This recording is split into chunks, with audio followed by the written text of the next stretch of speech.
Oh my God, let's talk about Diddy and his apparent obsession with the legendary Janet Jackson. I mean, can you blame him? It's Janet freaking Jackson. But hold on to your wigs, because this story goes deeper than Diddy's pockets. Word on the street is that Diddy was out here hustling harder than a used car salesman trying to get Janet into the same home where champagne bottles were spiked and celebrities were allegedly swapping partners faster than I swap outfits. But here's the tea. Janet wasn't having any of it. And why? Because apparently the king of pop himself, Michael Jackson, whispered a stern warning to her about Diddy's sly ways. Now let's rewind a bit. Remember when Michael Jackson had some serious skin scandal drama? Well, rumor has it that it was all part of a conspiracy allegedly cooked up by some powerful folks in the industry, including Diddy. I know, it sounds crazier than a cat in a room full of cucumbers, but stick with me here. I could be totally wrong. I don't think that there's too many people that are important enough for a corporation to want to do all this to.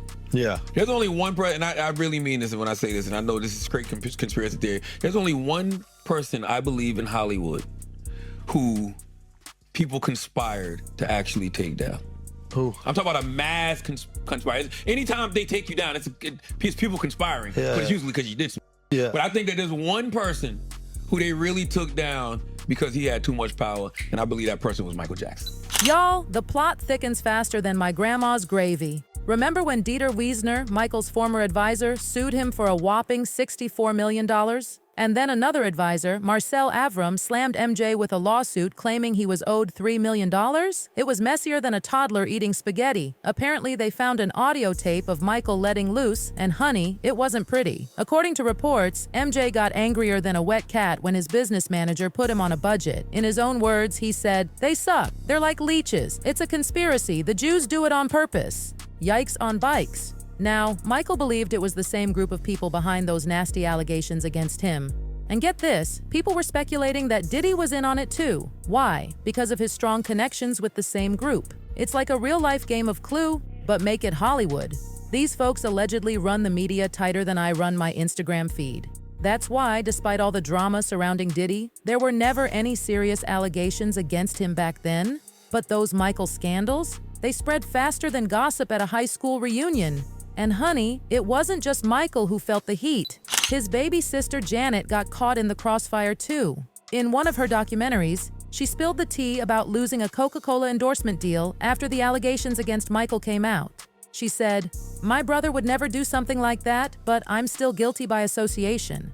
Talk about family loyalty. After MJ's career nearly went up in flames, he apparently warned Janet to watch her back in the industry. He told her to be extra careful about who to trust, especially the big wigs running the labels. It's like a game of musical chairs, but with careers on the line. Now, fast forward to recent times. Remember when Janet threw some shade at Kamala Harris during an interview with The Guardian? She basically said she found out Kamala wasn't actually black because her father was white. And honey, there's a reason for that. In general, the child will be able to recall and recollect with some detail the incident, and that is persuasive to a jury, even if it is the only testimony that is available. Could this be why Janet gave Diddy's player card the coldest shoulder since the Ice Age? This drama between Diddy and Janet has been simmering longer than my slow cooker chili. It all started back at the 2004 Super Bowl show. You know, the one where Justin Timberlake had that wardrobe malfunction with Janet? Well, that incident stole all the spotlight, leaving Diddy's performance in the dust. And let me tell you, he was not happy about it. Hey, Diddy. Hello. Hey there. I totally loved when you performed during the Super Bowl halftime show in 2004. Yes. What was it like backstage after Janet Jackson's wardrobe malfunction? Oh, that's good. First of all, if you just saw my face right now, I was reliving a moment for me where I feel I got robbed. I performed on the halftime show right before Janet Jackson. Right. And nobody remembers. Yes. Nobody. So I'm looking sucks. at Katy Perry. Everybody's like, "Hey, so when you gonna perform at the?" Right. I said I performed twice. Oh my At the gosh. Super Bowl. You didn't remember seeing me? Diddy was out here trying to get Janet's number like it was the last piece of avocado toast at brunch. Are you in touch with Janet?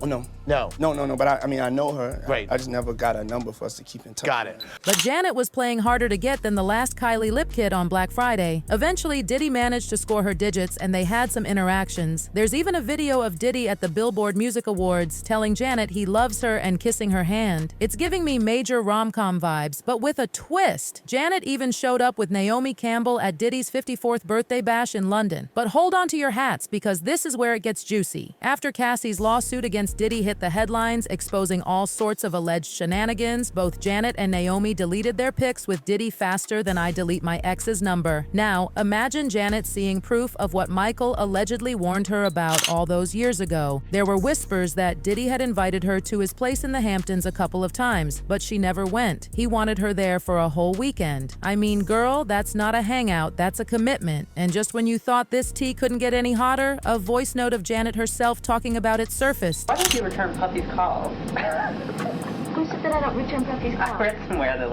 where he said that he keeps calling you and you don't return his calls about producing, and that he said that you don't return his calls or whatever.